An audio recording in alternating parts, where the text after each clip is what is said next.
Seguimos, amigas y amigos, con más de La Verdad Radio TV. Hoy conversando con María Gabriela Bastardo en el marco de lo que es este proceso de postulaciones de los candidatos que van a estar allí representando a esta organización política de cara al proceso electoral que está pautado para el próximo 25 de mayo. María Gabriela, yo te he dejado una inquietud al aire que tiene que ver con cuál es la fase que viene. Ok, se cumple el proceso de este sábado. O sea, ¿qué es lo que va a suceder?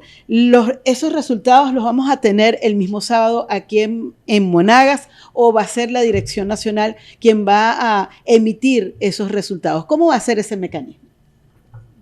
Primero que la Dirección Nacional estableció un equipo para esta fase electoral, ¿de acuerdo? Solamente recibe, en este caso, lo que tiene que ver con la consulta. Es una consulta, no es el único indicador o la única variable para poder decidir quiénes van a ser los candidatos. Okay. No es tan así que el que tenga las 1.400 define la candidatura, no, es un tema también de ver la trayectoria, la continuidad, la constancia. Sí, porque es que de hecho hay una segunda fase de acuerdo al reglamento, que es una parte de evaluación por parte de la Dirección Nacional. Sí, la Dirección Nacional, dentro de lo que significa la cualidades que tiene cada uno de los cuadros, es una información que tienen, bueno, y ellos evaluarán. Y cada uno de nosotros sometido a eso. Eso es importante decirlo. No va a ser para nada una sorpresa para nosotros decir o están o no están. O sea, claro, nosotros tenemos la conciencia política clara de que este es un espacio o un papel protagónico de la población en elevar sus postulaciones, pero también es una responsabilidad del partido decidir quién está o quién va a asumir esta rienda para asumir, pues en este caso, las candidaturas para el 25 de mayo, porque lo que se nos viene es bien interesante, viene un proceso de reforma, viene un proceso de unificación, de poder establecer cuál, o que la gente haga conciencia. Yo creo que es un tema más de conciencia de cuál es el plan del Estado, cómo nos vemos en la nación, cómo nos vemos en realidad de todos empujar juntos. O sea, ya creo que ha habido inclusive una madurez de nuestra población, hasta los que nos adversan, de que aquí tenemos que unificarnos porque nosotros no vamos a permitir malos atropellos. El asunto es que el país no se puede detener, independientemente de las situaciones, hay que seguir adelante. Sí, entonces cuando yo he escuchado de compañeros que son de la oposición, cuando a pesar de sus diferencias que tienen con nosotros, nos dicen, hey, un momentico, yo no estoy de acuerdo con el atropello que está haciendo el gobierno norteamericano con las medidas coercitivas de la ExxonMobil. Fíjate su manera atrevida inclusive que desplaza y incide para que la Chevron no siga. ¿Y cómo ves ese caso de Chevron que afecta, de hecho, a toda la gente que está trabajando con esta empresa transnacional que, bueno, se dedica a la exploración y explotación petrolera en Monagas y en buena parte del país, sobre todo porque estamos hablando de empleo? Sí, y aparte de eso que creo que esa medida que está tomando Estados Unidos no está detectando que es una empresa que prácticamente todo su proceso operativo ha dependido del petróleo venezolano. Exactamente. Pero ellos no solamente están aquí, imagínate toda la parte de Texas, toda la cantidad de los petroleros de ese estado de Texas en Estados Unidos, con lo que se van a encontrar. Y eso es un tema de ellos, bueno, tendrán que resolverlo. Nosotros hemos demostrado que a pesar de esa situación, bueno, un país que vamos en mira a lo que significa la autosustentabilidad, ya hemos demostrado ¿hay alternativas ante esta situación? Desde el cobro de tributos, el CENIA, hay diferentes elementos. El presidente nos está haciendo un llamado a todos a ver el escenario distinto. O sea, hay cosas maravillosas que tiene nuestro país que ha sido de calidad de exportación.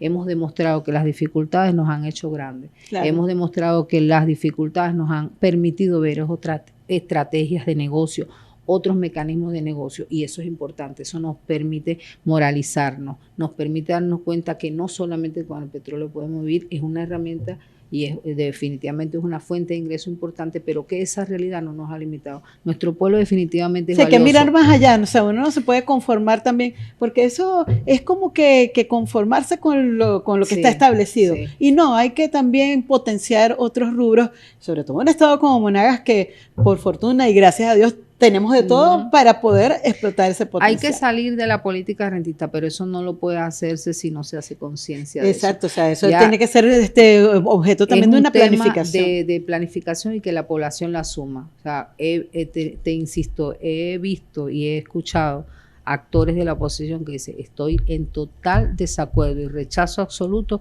con las medidas coercitivas, a pesar de que tenemos ya casi 10 años con la medida coercitiva. Fíjate el nivel de conciencia de aceptar que sí tenemos medidas coercitivas. Entonces, ya eso es un paso agigantado. El presidente está llamando al diálogo, sigue llamando al diálogo, y nosotros como soldados también claros en eso. Nosotros no estamos ajenos a lo que siente la gente, porque nosotros somos parte de esa sociedad. Nosotros vivimos en circuitos comunales.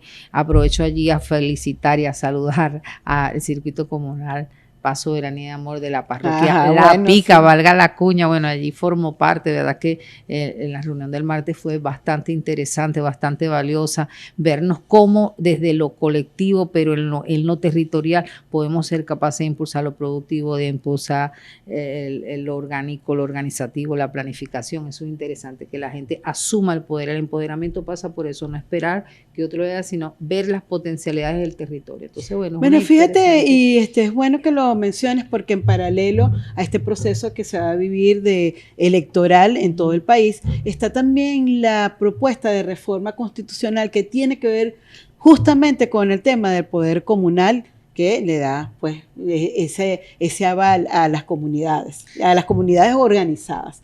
¿Tú crees que esa propuesta puede cuajar, sobre todo porque se pudiera pensar que sobre todo las municipalidades, las alcaldías, pudieran quedarse como un jarrón chino después que le están le están llegando recursos a las comunas? ¿Cómo lo aprecias, María Gabriela? Yo soy una amante creyente del 184 de la Constitución. Okay. Eso define prácticamente, y a veces me paro y creo que suena hasta fastidioso. O sea, nosotros estamos en sintonía de preparar a nuestro pueblo para las transferencias de recursos y las competencias. No es solamente un tema de proyecto, es como la funcionalidad de esa realidad. Hay algo que existe. Esta reforma permite establecer que eso que existe esté normado, esté institucionalizado, esté constitucionalizado. Okay. Nosotros entendemos de que, bueno, existen los niveles del Ejecutivo, en este caso a nivel nacional, estatal, municipal, y lo que se está evidenciando, algo que no, o sea, eso es un río ya, que va prácticamente...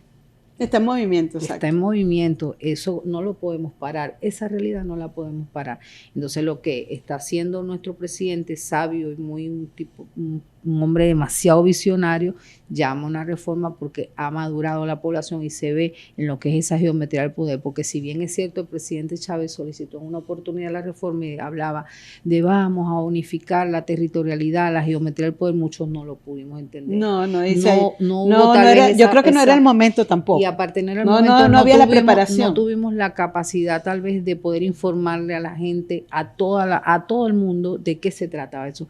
En esta oportunidad que se está haciendo, bueno, vamos a un debate. ¿Tú crees que esta vez va a ser distinto? Que la gente sí va a aceptar ese mecanismo. Debe hacerlo, no porque es una orientación del partido, no, es un deber ser, porque nos vamos a equivocar en colectivo. Hay una jornada, va a haber una jornada de cómo se debaten esas 7T, qué significa estar en por qué se tiene que transformar el aparato productivo. Eso un poco, como tú decías, la gente se conforma solamente con el tema rentista petrolero, cómo vemos en otro enfoque, cómo vemos las potencialidades de nuestro estado, de nuestro país, de nuestra nación. Entonces, eso permite poder concientizar a la población. Se va a llamar a todos para debatir todas esas 7T, cómo encajonar, cómo meter, cómo lograr que la población se vea y se identifique. Y es digerible, va a permitir, porque está generando un despertar, y ahora más con ese financiamiento, que de una u otra manera el presidente hace grandes esfuerzos para el financiamiento del poder popular, que la población administre sus propios recursos en la territorialidad. Eso es un éxito. Pero no hay riesgo de que también ese recurso se dilapide o se pierda, porque también hemos visto casos donde eso ha sucedido. Bueno, Recuerda o sea, ¿qué va a pasar sobre todo? que la Que sociedad... a mí eso es lo que más me preocupa, es el tema del seguimiento de ese recurso para que realmente sea invertido para lo que fue destinado. Bueno, a veces no es invertido, a veces supera las expectativas. Okay. O sea, los seres humanos, las sociedades, las organizaciones lo hacen los seres humanos. E inclusive, te lo pongo en pequeño, no para ejemplificar lo de los consejos comunales. En una organización normal, privada, pública, las condiciones del hombre, del ser humano que esté direccionando eso, no está ajeno a equivocarse, ¿de acuerdo? Inclusive con los manejos de los recursos. El tema del entendimiento del ser humano en la tarea, en el objetivo común, bueno, eso va en todas las esferas. Y o sea, que algunos nos preocupamos, yo creo que hay que ocuparse. O sea, cómo lograr que con la territorialidad, cuando haya esa preocupación, cómo darle la herramienta a nuestro pueblo de poder dar los aportes. El extrayer tenía una intervención, una compañera que es del Furrial, Roxana, y decía, nosotros sí, es verdad, nos dieron recursos, no hicimos lo que pedimos, hicimos más. Hicimos más. Entonces, eso te da una idea de que nuestra población está clara. Habrán sus errores, natural, ensayo y error, pero es más fácil que 400 familias, 1.200 personas se vean, se identifiquen en un proyecto en común y puedan definir qué es necesario, pero qué es prioritario. Claro, siempre va a haber algo más prioritario. Pero cómo hacer fuerza común de que la población vea de qué es lo que en realidad es necesario en lo inmediato. O sea, qué puede hacerse en una primera fase, qué puede hacerse en una... A veces inclusive no caer en la politiquería. No, yo quiero que se haga... Yo puedo querer que se haga un parque temático. Por ejemplo, eso hay que verlo, ¿no? ¿Cómo hacer? Pero si, por ejemplo, esa comunidad tiene problemas de aguas negras, ¿qué es lo prioritario? ¿El parque temático o las aguas negras? Exacto, entonces cómo conducir, pero de repente el parque temático pega en una población donde ya esté todo urbanizado. O sea, no es el proyecto como tal, sino dónde ese proyecto aplica la realidad de la territorialidad. Yo le decía esto ayer, el martes, le decía a los muchachos, nosotros tenemos una realidad que de repente un anfiteatro, que lo tenemos, que lo que falta es condicionarlo. Y de repente queremos hacer otra cosa y estamos corriendo con los muchachos en pleno proceso de graduación que no tenemos en el territorio donde poder ir. Eso sería maravilloso. Ojo, fue una idea, pero de eso se trata, una lluvia de ideas. Entonces se vieron en un escenario distinto y sí es verdad. O sea, y nosotros somos una parroquia sumamente productiva, el barril es sumamente productivo. Entonces, ¿cómo lograr que toda esa comuna entienda de que lo productivo ahorita puede ser la prioridad?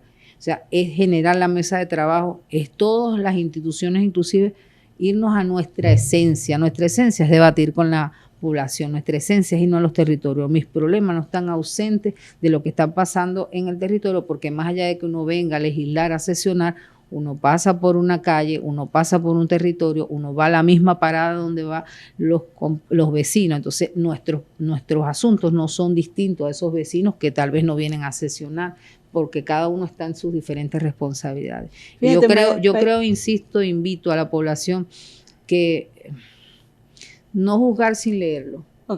Va a venir unas mesas de trabajo, un debate, una campaña informativa. De hecho, nuestro presidente del Consejo Legislativo está en una jornada interesante en Caracas debatiendo lo que significa la comunicación popular, porque si bien es cierto, estos espacios para comunicar que son necesarios, debe cambiarse inclusive el estilo, cómo la comunicación deja de ser un poco perversa para ser formadora, una comunicación que forme al ser humano, que no genere odio inclusive.